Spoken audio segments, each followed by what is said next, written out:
Bonjour, this is Julien, the Frenchman who makes French pronunciation videos here on YouTube, and we are looking at how to pronounce the name of this famous museum located in Paris, France. We're going to be looking at how to pronounce correctly the name of many famous places around the French capital, so make sure to stay tuned and consider subscribing for more learning.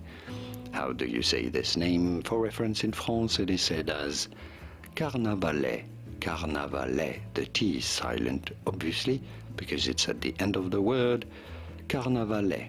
But it'd be fine in English to say it as Carnavalet, Musée Carnavalet, or the Carnavalet Museum. And now you know. Here are more videos on how to pronounce more interesting names of famous places, famous things and sites to visit around Paris, whose pronunciations aren't always obvious. I'll see you there to learn more. Thanks for watching. Merci. Au revoir.